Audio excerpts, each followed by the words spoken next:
Jis lieknesnis negu vyras, kurį Vilas per pastaruosius 3 metus daugybę kartų piešė ir perpiešė iš atminties. Tačiau tada Džeimsas Everestas šypteli savo kreivą šypseną ir Vilas iškart be jokių dvejonių atpažįsta tėtį. Vilai, sušunka tėtis ir griebė jį į glėbį. Po pelėsiais dvelkiančiais drabužiais tėvo rankos ir krūtinės rodosi kietos, kaip kalnuose darbininkų sprogdinamas granitas. Vilas jo glėbėje pasijunta visiškai saugus. Ponas von Hornas sakė, kad atvažiavai bendrovės traukiniu. Tai jis mane pakvietė. Džeimsas Everestas palinguoja galvą. Neblogai. Ant stogo buvo sniego žmogus. Visai nesistebėjau, kur mama? Laukia, sudie stotyje. Gerai, bet jis žino, kad išvažiavai. Perdaviau žinutę. Tėvas paleidžia jį iš glėbio. Gerokai paaugai, tuoj būsi aukštesnis už mane. Šaunesnio vaikino nėra ko ir tikėtis. Vilas nusišypso, bandydamas atrasti, kuo tėvo veidas panašus į jo, ir randa. Jų dviejų kreiva šypsena visiškai vienoda. Be to, Vilas tokia pat sudėjimo kaip tėvas, nors dar turi gerokai paaugti.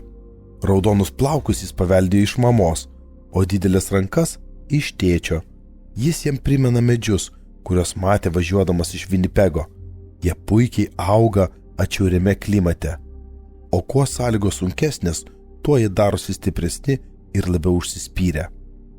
Kai ką tau atvežiau, nedrąsiai tarė Vilas, baimindamasis, kad tėvui dovana nepatiks, kad pamanys, jog ji vaikiška. Tačiau staiga nuskamba varpas. Gal parodysi po ceremonijos? Tarė tėvas. Tuoj prasidės. Būtinai turiu jį pamatyti. Įkals paskutinį kuolą. Šią frazę Vilas daug kartų matė laikraščiuose ir tėvo laiškuose. Ji atrodė tokia rimta, kad jie ištarus žodžių aidas tvyro ore kaip griaustinis. Knygelės jis neišsitraukė. Tėvas nusiveda jį prie vis augančios minios. Vilas nusišypso, jausdamas ant peties malonų tėvo rankos svorį. Šiek tiek toliau nuo pagrindinės stovyklos įkurta dar viena stovykla. Joje nėra medinių namelių, tik palapinės ir nutriušusios pastogios, kuriuose sėdintys kinai geria arbatą arba kraunasi nudriskusius krepšius. Ar jie neįžiūrėti ceremonijos? Paklausė Vilas. Jie? Ne, sako tėvas. Jie nemėgsta geležinkelio, bet aš jau suprantu. Jie dirbdavo pavojingiausius darbus. Neteko daugelio savo tautiečių. Staiga Vilo akis prikausto toks keistas reginys, kad jis net sustoja, negalėdamas atplėšti akių. Ant žemės, iš aukšto įbesto baslio užmauta galva. Aplink pūvančią mėsą zvimbia musės. Akimirką Vilui pasirodo, kad galva žmogaus, bet tada pamato nutriušusi saulės išbalintą kailį. Palauk, čia sniego žmogus? Paklausė Vilas tėvo.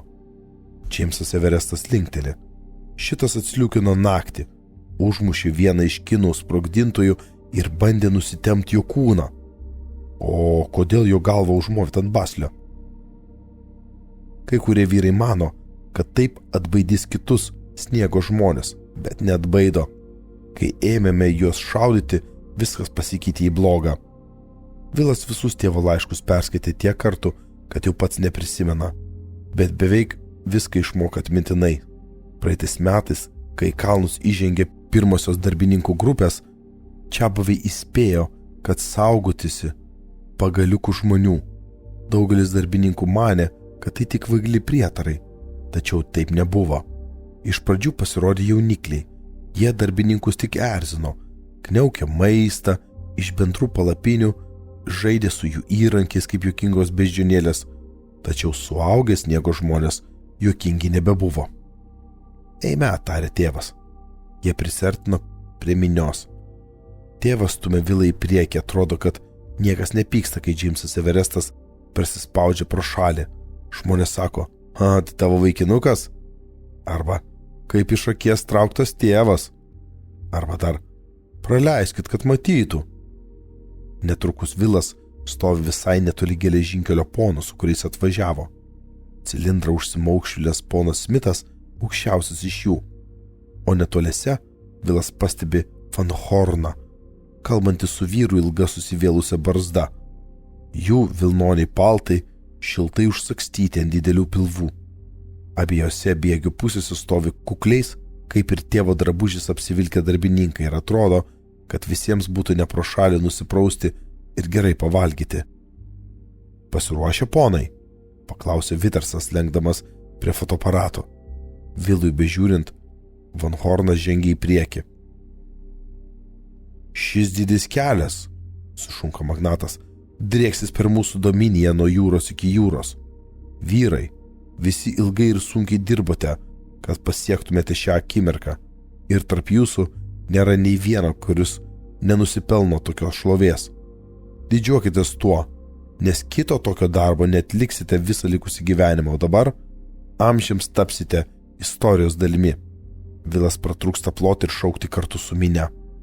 Užbaigti šį didį darbą, paskelbė Van Hornas, kviečiu Kanados Ramiojo vandenyno geležinkelių valdybos pirmininką Donaldą Smithą, kuris įkals paskutinį kuolą. Ponas Smithas žengė į priekį rankose laikydamas sidabrinį kūjį, minia vėl ima ploti. Prie jo prieina sudžiūvęs geležinkelio darbuotojas, nešinas ilgų ir puošnių velveto dėklų. Vilai pasirodo, kad visi minijoje sustojo, vyrai žengė žingsnelį artyn. Per minę tarsi kalnų vėjo šuoros nuvilnyja balsai. Vilas pasistėbė ant pirštų galiukų ir išvysta, kaip Smithas iš dėklo ištraukė maždaug 15 centimetrų ilgio geležinkelio kuolą. Jis žybteli su niekuo nesupainiojama blyškia aukso šviesa, o lygiai į jo šonus įspausti žvilga deimantai, iš kurių sudėliotas kažkoks pavadinimas, tačiau Vilas jo neįžiūri. Girdėjau, kad kuolas kainavo daugiau kaip $200 000, už nugaros karčiai sumurma vyras. Galėčiau priarti 10 gyvenimų, bet vis tiek neuždirbčiau net pusę tiek. Vilas žvilgteli per petį ir pamato maždaug tėvo amžiaus vyrą, smėlio spalvos plaukais ir žilti pradedančią barzdą. Jo akis melsvos ir šaltos. Nosis atrodo kaip ta, kuri buvo sulaužyta. Mano galva, nusikaltimas kišti tiek pinigų kuolui, kai mes 2 mėnesius vergavom, nesulaukdami traukinio su atlyginimu. Lažinos, kad Van Hornui algos netekdavo laukti. Vyras tarsi mesdamas iššūkį, kilsteli antukius ir dėpteli į Vilą. Vilas greit nusisuka. Vilo tėvas tyliai taria. Vis dėlto Van Hornas mūsų neapleido. Broganai, jis savo žodžio laikėsi. Sakykim, kad jam nubirėjo daugiau, atkerta Broganas ir šnipšteli nosimi. Jei jūs pasiruošę, aš pasiruošęs, ponas Smithai. Iš už didelio fotoaparato sušunka Vitersas.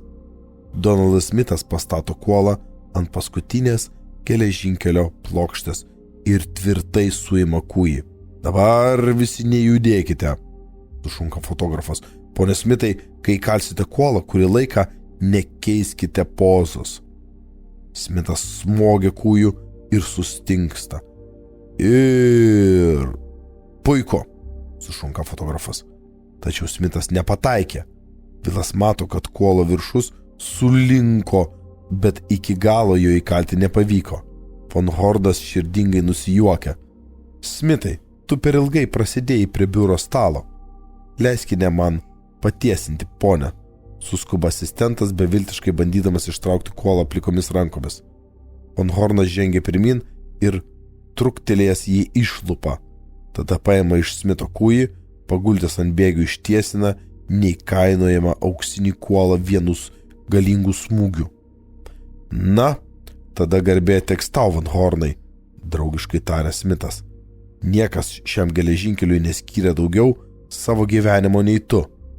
Galbūt, Van Hornas pasidairo paminė, jo akis sustoja ties Vilu. Tačiau šis kelias skirtas naujai kartai, kurie jau naudosis dar ilgai po mūsų, vaikinuk. Ar norėtum išbandyti jėgas? Vilas pajunta, kaip į jį susminga kaitresni už saulės spindulius minios žvilgsniai. Pirmyn, išgirsta šnaptelint tėvą, tau pavyks. Taip, ponė.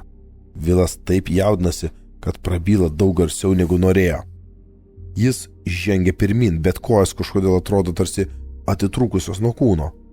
Jis paima Van Horno jam tiesiamą sidabrinį kūjį. Taip, vieną ranką laikyk prie viršaus, tyliai tarė jam magnatas, smarkiai nespausk.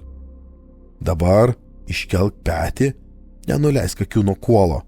Vilas mato ant kuolo šono žvilgančius deimantus ir iš jų sudėliotą pavadinimą. Kragelakis, sumurma jis.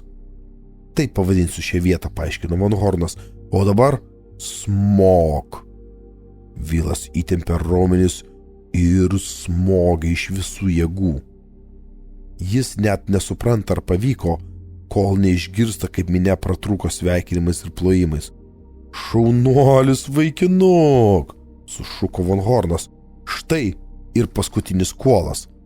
Užbaigi geležinkelį, Vilai, sušunka tėvas, plodamas jam per nugarą. Pirmin į Kanados Ramiojo vandenyno geležinkelį, sušunka Donaldas Smithas. Toliau sustojęs bendrovės lokomotyvas sušvilpia. Vyrai išsiima pistoletus ir ima šaudyti į orą. Šūviai tarsi ferverkai, aidi tarp sniegų nuklotų viršūnių. Bet jiems nutilus pasigirsta dūdesys. Toks žemas, kad vos girdisi, tačiau Vilas jį pajunta ir išsigandęs atsisuka į tėvą. Džeimsas Everestas, dengdamas akis nuo saulės, pažvelgia į kalno viršūnę. Vilas pamato, kaip nepaliestos sniego plotas susiraukšlėjo ir pamažu atsiskyręs ima slysti žemyn. Jis čiuožia, formuodamas vis didesnę sniego keterą, o virš jos pakyla svajinga jūros puta, primenanti migla. Rodydamas pirštų surinka Džeimsas Everestas. Griūtis! Kyla chaosas. Vyrai laksto ieškodami užuovėjos, dairydamisi į šliaužiančią sniego laviną ir bandydami atspėti, į kurią pusę jį veržiasi. Girdisi šūksniai. Į kitą pusę, lipk į medį, prisiplok prie uolų. Vitersas griebia fotoaparatą ir trikoji, ir paskui kitus ponus pasileidžia link lokomotyvo. Patraukit traukinį, važiuokit atgal, šaukia Van Hornas. Vyrai, slėpkitės, geriausia prie sniego pastogių. Štai čia, sušunka bėgdamas Vilo tėvas.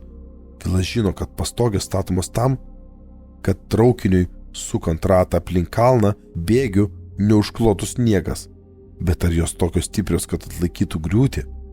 Dūdėjimas garsėja. Vilas lekia paskui tėvą, tačiau staiga suklumpa ir išsitįsia ant bėgių. Nelemti raišteliai bando atsistot, bet bato galas įstrigęs po bėgių kulkšnų tvykdo ugnis. Tėti! Tėvas atsisuka ir pribėga prie jo. Lūžo? Šnupoja jis. Įstrigo.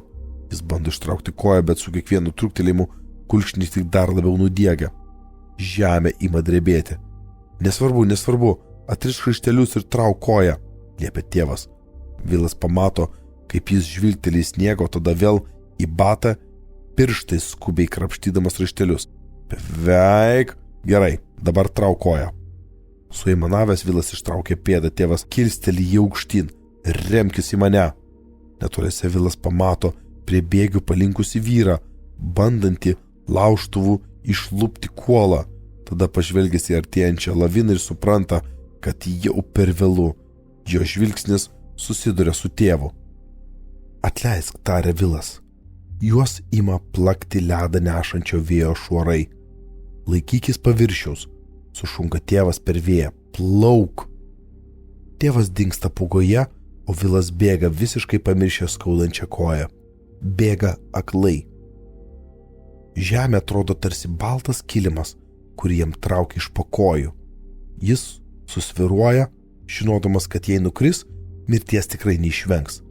Tada šoka pirmin ir ima beprotiškai mosikuoti rankomis ir kojomis, bandydamas išsilaikyti surūvančioje sniego paviršiuje. Jis stumdo ir talžo, siaubą keliančiu svoriu, bet bijoti nėra kada. Lieka tik keberiotis, kaip laukiniam gyvūnui ir stengtis nepanirti. Ji traukia gilyn, bet jis springdamas ir gaudydamas orą vėl išsiropščia aukštyn. Į visas puses svaidomas galingai surūmančio sniego jėgos, Vilas laikosi paviršyje. Pro šalį, vos neužkliudęs galvos, praslysta kažkoks ilgas ir siauras daiktas. Žvilgtelėjęs Vilas pamato, kad tai sulankstytas plieno bėgis. Dešinėje jis mato blyškų, šalia nešamo tėvo šešėlį, bet netrukus šis vėl pradingsta. Pūgoje Vilas išvysta aukštas, iš po sniego kyšančias medžių šakas ir bando jas įsikibti, bet jį nuneša šalin. Jis supranta, kad sniegas jį neša pro retą į miškelį, kuris baigėsi skardžiu. Tiesiai priešais jį pasirodo dar keletas šakų. Jis griebia ir įsikimba iš visų jėgų.